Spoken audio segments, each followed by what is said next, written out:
Olá pessoal, bem-vindos a mais uma aula do nosso curso de Cálculo Computacional 1. Eu sou o professor Fabrício Farias e hoje nós vamos falar da definição de limite. Bom, antes da gente ver a definição formal, vamos ver o seguinte.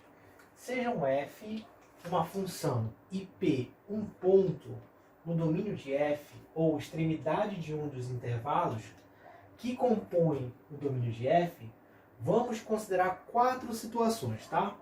A primeira situação a gente chama de situação A. Nós temos uma função f, tá bom? E essa função f, gente, bem no ponto P, ela não é contínua, tá bom? E nessa função aqui, gente, eu consigo aqui, ó, ter o meu limite mais um exínio e consigo ter aqui também o meu limite menos um exínio. E consigo colocar o meu valor do limite, certo? Mesmo ela sendo um intervalo aberto nesse ponto, eu consigo colocar entre o intervalo aberto de L menos E e intervalo aberto de L mais E. Na aula anterior a gente provou isso aqui, tá bom? Na verdade, nas aulas anteriores a gente vem provando, na imagem de uma aula, tá?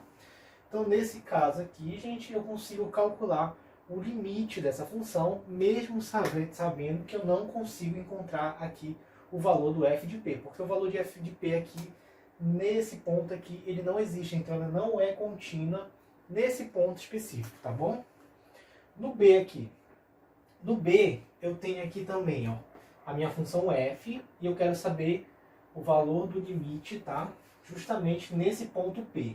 Nesse ponto P aqui, ó, o L, né, que é o meu limite, quando eu aproximar aqui pela direita e pela esquerda, ele vai encontrar esse valor bem aqui, tá bom? Que é justamente do ponto que eu não tenho aqui, tá? Entretanto, o valor da minha função f de p, quando eu tenho o valor de p aqui, é outro valor, certo? Nesse caso específico, quando eu for encontrar o meu L aqui, então nesse ponto bem aqui eu tenho o L mais o E, certo? E em qualquer outro ponto aqui, eu vou ter o L menos o E, certo? E quando eu for encontrar,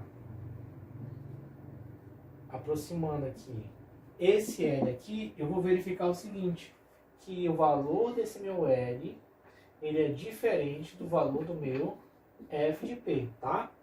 Entretanto, eu consigo calcular o limite para esse ponto, tá bom? A única restrição é que o valor vai ser diferente do valor de f de p. Então, seria o valor que f de p assumiria se essa função fosse contínua, mas como eu tenho o valor do f de p aqui, ela não é, eu tenho esse valor aqui, o valor dela vai ser diferente do valor do limite que eu vou encontrar. Visualmente isso é claro, tá bom? Para a gente enxergar. Nesse outro caso aqui, eu tenho aqui o meu P, certo? E aqui quando eu for fazer aqui o meu limite menos meu E, e aqui o meu limite mais o meu E, certo? Quando eu for fazer essa aproximação aqui, eu encontro, certo? Que o meu L é o próprio f de p. Isso porque a minha função é contínua, ponto específico do meu limite é igual ao meu f de p, tá? Então a gente foi visualizando os casos, né? O primeiro caso aqui, eu nem tenho o f de p, ela não é contínua nesse ponto, então eu encontro o valor do limite. Na segunda, eu tenho esse ponto aqui em outro local e encontro o meu limite, tá bom? Que é diferente do valor desse ponto para ela, do ponto P para ela, para a função. E nesse caso aqui, é o mesmo valor para as duas. Nesse último caso aqui, gente, nesse último caso que está aqui, que é a minha B, eu tenho a minha função, ela chega em um ponto P aqui, e desse ponto P aqui eu tenho ela continuando, na verdade, aqui em cima. Então, ela é intervalo aberto e ela continua para cá.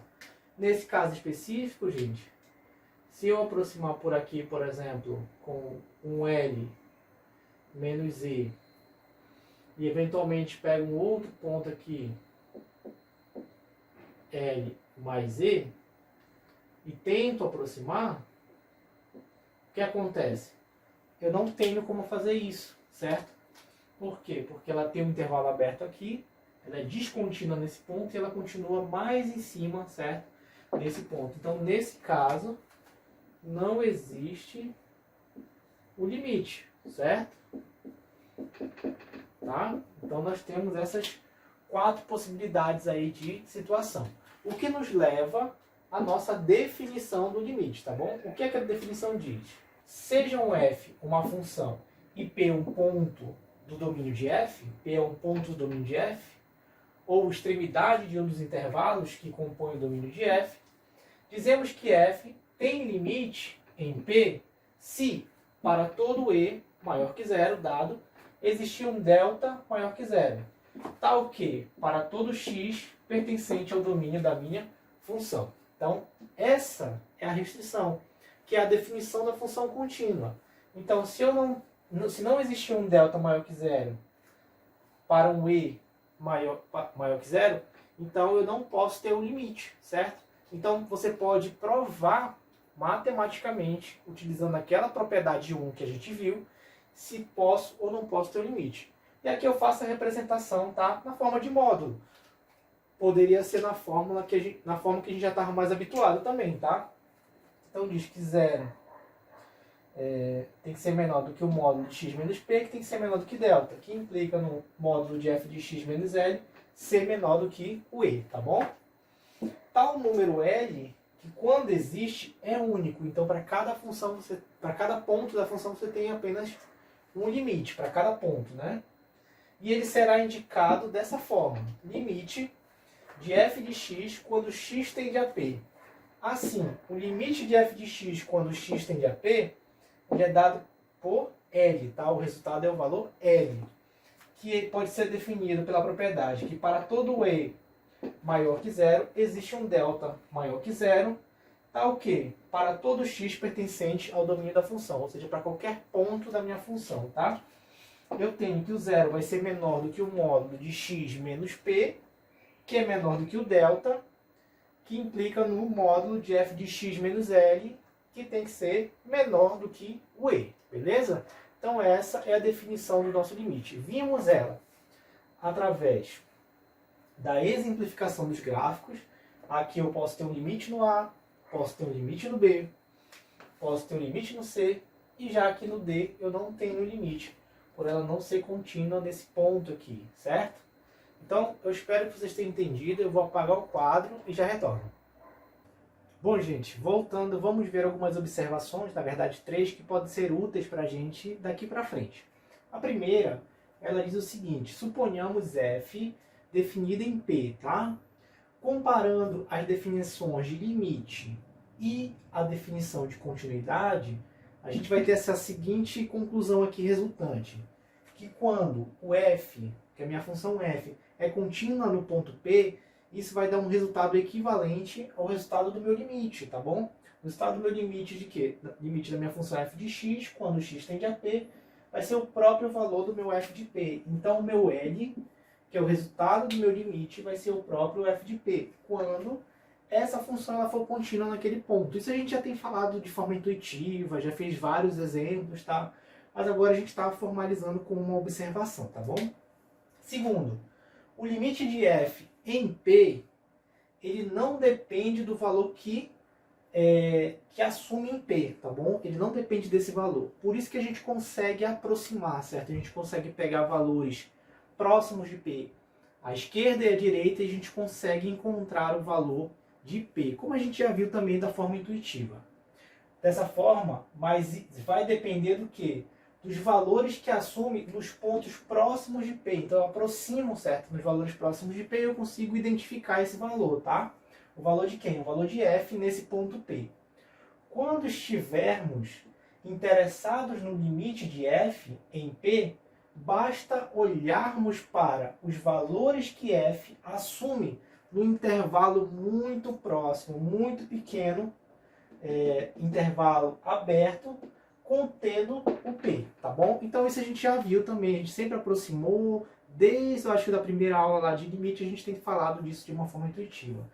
Dessa forma, o conceito de limite é um conceito local, então a gente encontra o valor do limite naquele ponto específico, que é o ponto P, tá? Então, limite para aquele ponto, o limite para outro ponto e assim por diante, e a gente consegue aproximar utilizando a continuidade, utilizando a aproximação pela esquerda e pela direita, beleza?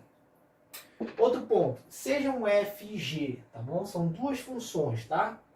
E se existir, na verdade, um r maior do que zero, tá bom? Um r positivo, tal que o f de x é igual a g de x para esse valor maior que zero, existe ele, e essas funções elas se igualam, então f é igual a g, tá? F de x é igual a g de x.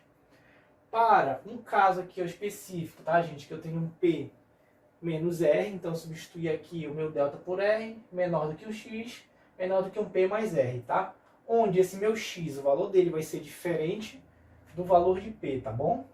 E se o limite de g de x quando x tende a p existir, logo a gente pode concluir, tá bom? Elas são funções aqui, ó, iguais, tá? Nós podemos concluir que também vai o quê?